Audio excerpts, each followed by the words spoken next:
तो जैसे कि आप सभी लोग को मालूम है कि आज के क्लास में हम लोग बात करने वाले हैं दीर्घोत्तरीय प्रश्न की, जलाक्रांतता। ये जलाक्रांतता क्या है?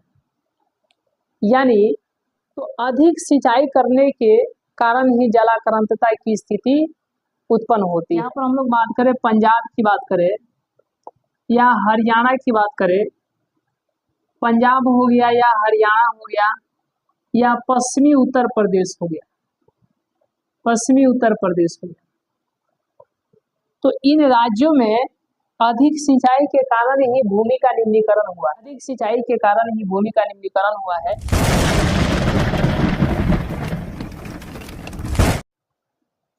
जय हिंद। कैसे आप सभी? उम्मीद है कि स्वस्थ होंगे, मस्त होंगे और जहां भी होंगे अपने अपने कामों में व्यस्त होंगे। तो जैसे कि आप सभी लोग को मालूम है कि आज के क्लास में हम लोग बात करने वाले हैं दीर्घोत्तरीय प्रश्न की। इससे पिछले क्लास में हम लोगों ने तो लघु उत्तरीय प्रश्न को देख लिए थे। आज के क्लास में हम लोग दीर्घोत्तरीय प्रश्न की बात करेंगे।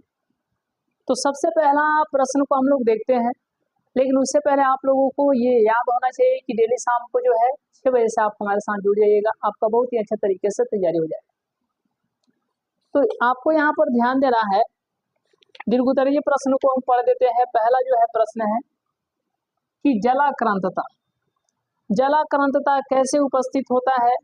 मृदा अपरदन में इसकी क्या भूमिका है? मृदा अपरदन में इसकी क्या भूमिका है? जलाक्रांतता कैसे उपस्थित होता है, ये सवाल। तो देखिए क्वेश्चन नंबर दिए कि जलाक्रांतता जो है आप लोगों के पास यदि बिहार बोर्ड से है तो जो बिहार बोर्ड में जो है 10th क्लास का ज्योग्राफी का बुक चलता है, अगर ये किताब है तो आप लोग उसको निकाल करके बैठ जाइए और ये बहुत ही बेहतरीन तरीके से जो आपकी तैयारी होने वाली है। तो जैसे कि आप सभी लोग को मालूम है कि पहला ही प्रश्न है कि जलाक्रांतता कैसे उपस्थित होता है, मृदा अपरदन में इसकी क्या भूमिका है। तो सबसे पहले यहाँ पर हम लोग देखेंगे कि जलाक्रांतता है क्या। जलाक्रांतता, ये जलाक्रांतता क्या है? यानी अधिक सिंचाई।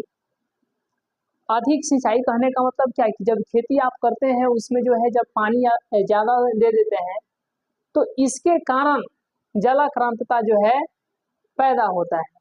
जलाक्रांतता कैसे होता है? तो अधिक सिंचाई करने के कारण ही जलाक्रांतता की स्थिति उत्पन्न होती है।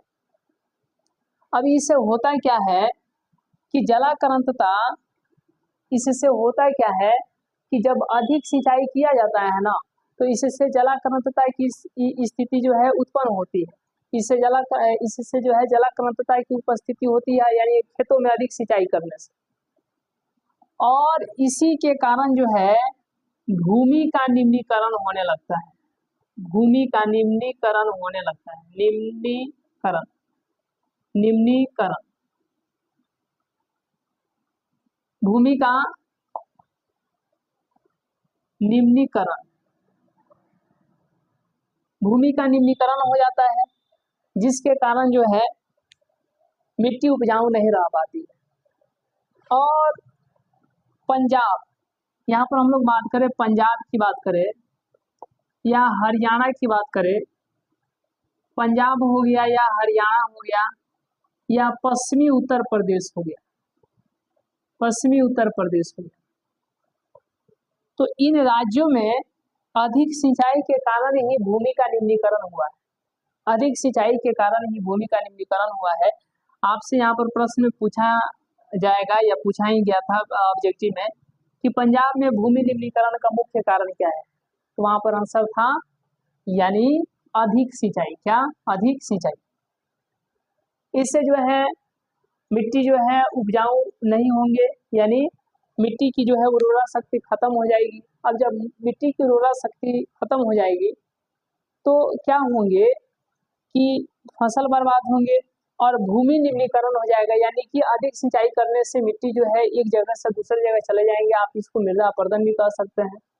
तो इस तरीके से जो हम लोग देख रहे हैं कि अधिक सिंचाई करने से जलाक्रांतता की स्थिति जो है उत्पन्न होती है। जलाक्रांतता की स्थिति उत्पन्न होती है। जब आप इसको आंसर लिखेगा तो इसमें ये जो जो हम बात बोल रहे हैं ये आप दिमाग में पहले समझ लीजिए, इसको जो है दिमाग में नोट कीजिए, उसके बाद जो है आप लोग अपने से लिख सकते हैं। तो समझा करके आसान से आसान जो है टुकड़ों में जो है बांट बांट करके समझा देना, ये हम लोग का जो है काम बनता है, और इसको आप समझ करके अपने से आंसर लिख सकते हैं। तो अधिक सिंचाई करने से जलाक्रांतता की स्थिति उत्पन्न होती है। इससे भूमि का निम्नीकरण होता है, मृदा का अपरदन होता है, मिट्टी जो है एक जगह से दूसरी जगह चले जाते हैं, जिससे के कारण जो है अधिक सिंचाई करने से भूमि का जो है लवणीय और क्षारीय गुण जो है बढ़ जाते हैं, लवणीय और क्षारीय गुण जो है बढ़ जाते हैं।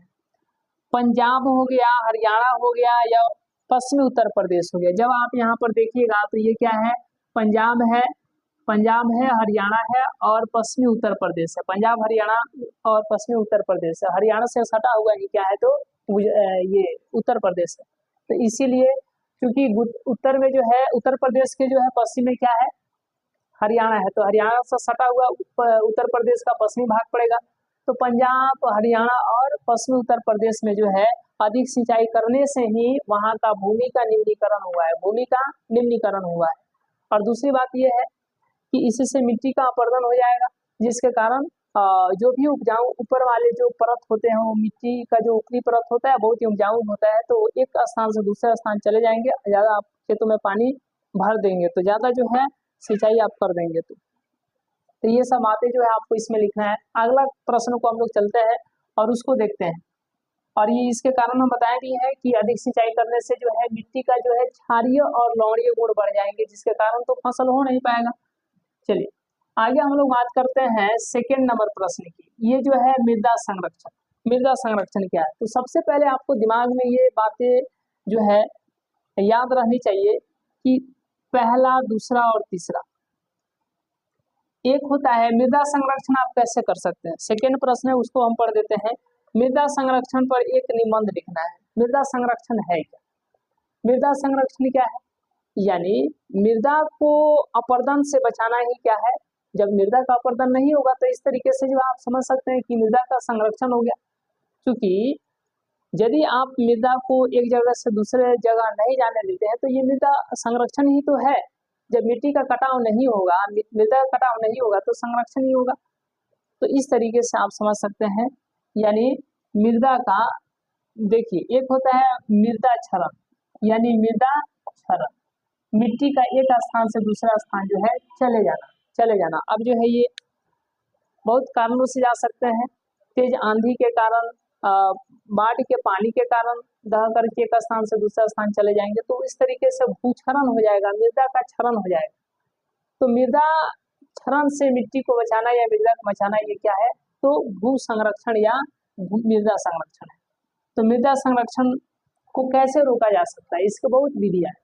पहला ये है समुच्चय कृषि करके, समुच्चय कृषि के द्वारा, फिर पट्टिका कृषि के द्वारा, समुच्चय कृषि के द्वारा